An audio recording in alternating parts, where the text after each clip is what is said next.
Hey YouTube fam, welcome to Jensen's Family Life. I just wanted to give you a quick view of the garden. As you can see, we have the grapevines going on here on both ends. They're doing really well. I've done a big prune back on those. We have some lemon trees over here, just kind of getting a little bit of shade, but mostly sun in this area. And we have a cherry tree in the middle here of the two lemon trees. We have a ton of tomatoes. We've had brutal sun here in Texas, North Texas, and it has just been, seemed like it's been welting up my tomato leaves. So I'm gonna have to figure out what's going on with that. We have a fig tree here that's trying to bloom up. I love it. It kind of ended up getting trampled on a couple of times, and we didn't think it was gonna survive, but it's come back up. My sweet potatoes, I just kind of pruned those back a little bit because they were doing the most, and my little puppy was eating on those. We just did a harvest today of some yellow potatoes. Wasn't really a big harvest like I thought it would have been, but just could have been the brand or the type of potato that we grew. And over here in these two, I planted some dill, some celery, and I got some chamomile over there. And this is my mystery bucket. Let me take you down here. We have the big bushel of assorted tomatoes in that one. Cherry tomatoes, I think it's some purple Cherokee tomatoes, some really hearty meaty tomatoes going on. And I just planted this one a few weeks back, and they're already starting to bloom up nicely. I germinated them in the house, and they were super duper skinny, but me and my husband, you know, we wanted to make sure we got them out here in some buckets as quickly as possible. I have been doing a great harvest of our jalapeno bed here. I don't know if you can kind of see them through there popping out. We got some rainbow jalapenos, some Megatrons, and some lemon new mix. You see them turning yellow there. And we didn't even know that this was growing in one of my grape beds. This is some holly basil that we found, and it was smaller than this, but I repotted it in something else. But I'm gonna repot it in something bigger so that her roots can grow out much better. And I came in here to see how my onions were doing, and as you can see, we see a bulb growing on and getting nice and big. I'm super duper happy for the onions that's in there, the garlic that's back over here. You know, we got sage, thyme, and we have, I don't know what my fascination is with a ton of tomato trees, or bushes or whatever, but I am obviously addicted to growing tomatoes. I feel like it is the best thing that actually grows in my garden. But anyway, the reason why I wanted to do this video was to show you the trellises my husband had just built me. Look at that. He built me some new trellises for two of my beds that he had previously built me, and this one is super huge. Oh my God, I'm so excited. Originally, I wanted some cattle bell, or what is it called, baby? Is it cattle panel? Panel in whatever it is in my garden in the middle of my yard, and then possibly put buckets over in the, you know, on each side to just kind of grow up my my squash and everything. But finally I looked and I was like, why don't we just add a trellis to, you know, a bed? And this was the original bed that he did the other day. And then I was like, oh, guess what? I planted some butternut squash and some acorn squash. So he was like, all right.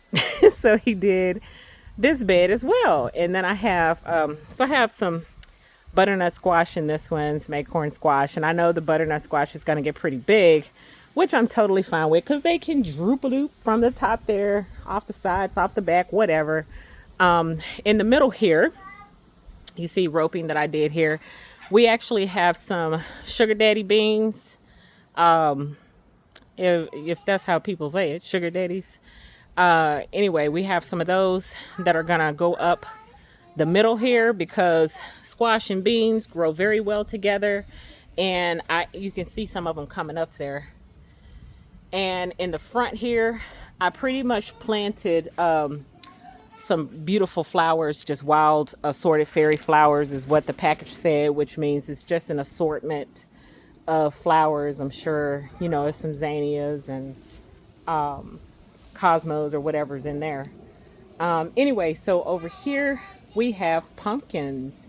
I wanted some sweet pie pumpkins growing in here, and I forget the other name of the pumpkins. They're these little white ones and little yellow ones. I'm gonna have to look at my packet because it's my first time ever doing them, and they don't get no bigger than 3 to 4 inches. So I'll have to figure out the name. But anyway, and on the edges here, because I realized that those are back there and nothing was on my edges, I went ahead and planted some green beans, some longer green beans that I think they get like 7 or 9 inches long. Hopefully those do very well. They haven't come up because I just did them yesterday, and I have a bunch of like flowers and stuff in here. I think I put lavender over here because lavender hasn't been growing very well over here, as you can see. I don't know what's up with that lavender bush. It didn't do so well when I first put it in, and even now. And it's been probably two and a half months since it's been out here. But I put flowers over there too. And y'all, every time something gets pulled from the garden, my husband throws it back over here in this bed. And why do we have a corn growing back here in the mystery bed? So anyway, we're gonna let her do what she do. And here's my last bed I have. I had put 3 tomatoes over here just for a minute, and we need to kind of figure this out because the tomatoes will be dwarfed, and I would have to keep cutting them down if we don't figure out what to do with them and get them out of this bed if we can, or we may have to move the screening that's on here to protect the lettuce and everything from sun damage. Anyway, but this is really my lettuce bed and collard green bed, and Swiss chard is in there, I believe. Yeah, Swiss chard is in there, if you can see that sign there. And then I have some more little fun peppers. They turn, I believe, yellow and red. I don't even want to butcher the name of this one, but anyway, so I have those in there as well. And for some reason, my rosemary had started dying back for a while, but it seemed like it's struggling. It's like my rosemary bush, it's back and forward. It just keeps doing something crazy. Anyway, but that is the garden today. I was out here just trying to clean it up and, get a lot of dead stuff out of here because, like I say, the weather has just been atrocious. Look at Penny. It's been a hot mess. And there's my little gardener. Yay, Bella. Are you gardening? You love it? Yeah, we want water. You need water? Oh, we're out of water? Yeah. Okay. I think we're done because you took the water hose to everything, and so you fixed it all. But that's the garden today, guys. And then we have a rose bush back here that needs to be completely pruned back. She struggled this year in the sun, but usually every year she blooms, and I never really ever had to prune her. But I think I'm gonna go ahead and get that fixed because that's a mess. I need to Google and see when is a good time to actually prune it. But all right, if you like this video, just like and subscribe and share my channel with others. And I can produce more videos for you regarding the garden and Jensen family life on travels and anything else we have going on with this here lifestyle. All right. Talk to y'all later.